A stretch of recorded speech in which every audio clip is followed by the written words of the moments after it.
একবার এক নববিবাহিতা স্ত্রীকে বিয়ের পরই তার স্বামীর সাথে চলে যেতে হয়েছিল ক্যালিফোর্নিয়ার মরুভূমি অঞ্চলে।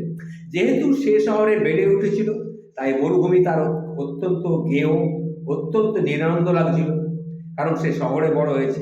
তাদের যেখানে থাকার ব্যবস্থা হলো, সেটাও তার কাছে খুব একটা সহজ বলে মনে হলো না। গ্রামের জীর্ণ একটা চালাঘর, ধূসর মরুভূমি, আদিবাসী হচ্ছে তাদের প্রতিবেশী।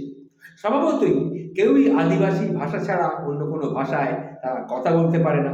প্রচণ্ড গরমের মধ্যে অসহায় একাকিত্ব অবস্থায় সেই মহিলাটি, মানে সেই নববিবাহিতা বধূটি সময় পার করতে লাগলো।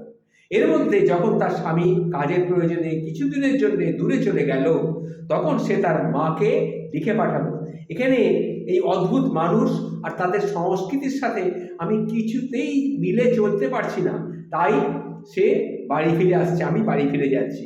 কয়েকদিন পরে সে তার মায়ের কাছ থেকে একটা উত্তর পেল। তাতে লেখা ছিল, দুইজন লোক কারাগারের ফটক দিয়ে বাইরে তাকালো।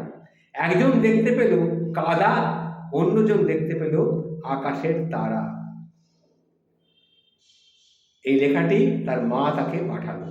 এই কয়েকটা শব্দতেই অন্তর্দৃষ্টি খুলে গেল সেই মেয়েটির। এবার সে আর পরিবেশকে নয়, বরং নিজেকে বদলিয়ে ফেলল। আদিবাসী প্রতিবেশীদের সাথে বন্ধুত্ব সুলভ আচরণ শুরু করলো, আপন মনে মরুভূমির সৌন্দর্য আবিষ্কার করলো। দেখতে দেখতে তার পৃথিবীটাই বদলে গেল।